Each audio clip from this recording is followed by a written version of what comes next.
Hello दोस्तों, अयांस PR में आप सभी का स्वागत है। आज इस वीडियो में मैं आप सबको बताने वाली हूँ कि करवा चौथ में चंद्र देवता की पूजा किस तरीके से की जाती है, कैसे अर्घ दिया जाता है। तो मैं आपको यहाँ पे करके नहीं दिखा रही हूँ, सिर्फ मैं बता रही हूँ इस वीडियो के थ्रू, क्योंकि मुझे बहुत सारे ऐसे कमेंट आ रहे थे। तो चलिए वीडियो को शुरू करते हैं और बताते हैं किस तरीके से चंद्र देवता को अर्घ दिया जाता है, पूजा किया जाता है।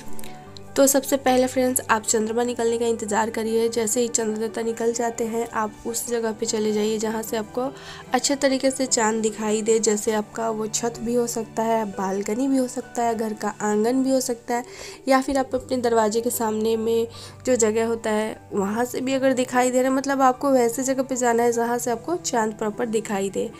उसके बाद आपको अपनी पूजा की थाली ले लेनी है, और पूजा की थाली में किन किन चीज़ों की ज़रूरत होती है वो मैंने अपने पिछले वीडियो में बता दिया है। तो आप वो सब ले लें। साथ में आप वो करवा ले लें जिसमें हमने कच्चा दूध, जल और गंगा जल भरा हुआ था। साथ में उसमें सरई भी होता है और एक दीपक भी उस पर जलता हुआ रहता है, वो भी हमें जलते हुए ले लेना है अपनी पूजा की थाली में।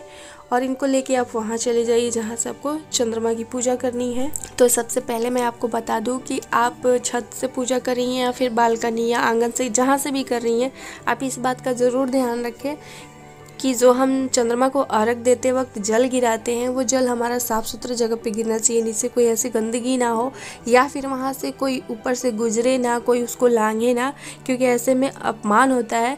तो आप सबसे अच्छा उपाय है कि अगर आप छत पे कर रही हैं तो कहीं साइड में चली जाएँ, या फिर आप नीचे में कोई खाली गमला रख लें और वहीं पर खड़े होकर चंद्रमा को अर्घ दे लीजिए, ताकि जो जल है उसको आप बाद में उठाकर किसी फूल के गमले में डाल दें।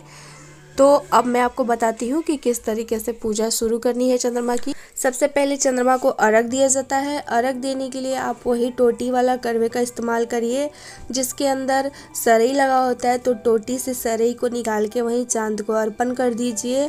और साथ में वो गेहूं के जो 13 दाने हमने आंचल में बांध के रखे हुए थे कथा सुनते वक्त, वो भी 13 दाने चांद को अर्पण कर देना होता है। उसके बाद आप अच्छे से अर्घ दीजिए। अर्घ देने के लिए आप इस बात का ध्यान रखिए कि जो जल है वो सिर्फ टोटी से ही निकले, वो करवे के मुंह से नहीं निकलना चाहिए। तो आप आराम से इस तरीके से अर्घ दे लीजिए चंद्रमा को। उसके बाद जो करवा है उसको नीचे उल्टा रख के और आप फिर चंद्रमा की पूजा करिए। चंद्रमा की पूजा करने के लिए सबसे पहले जल ले लीजिए और कोई फूल से या फिर आम के पत्ते से आप जल का छिड़काव चंद्रमा पे करिए। और उसके बाद आप चांद का तिलक करिए। चांद का तिलक करने के लिए आप सफ़ेद चंदन अगर आपको मिल जाता है तो अच्छी बात है, नहीं मिलता तो आप पीले चंदन से भी चांद का तिलक कर सकती हैं। उसके बाद फिर चंद्रमा पे आप सफ़ेद जनेऊ होता है, सफ़ेद सूता होता है, कच्चा सूता टाइप का, वो आप 2-4 बार उसको लपेट के चंद्रमा को जनेऊ चढ़ाइए। चढ़ाने के बाद फिर उनको फूल चढ़ाइए।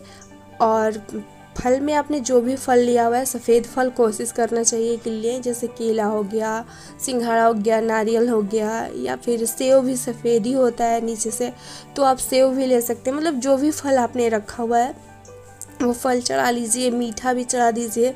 मीठा में भी आप कोशिश करिए कि सफ़ेद ही रखें मीठा, क्योंकि चंद्रमा को ना सफ़ेद चीज़ें बहुत ज़्यादा पसंद है।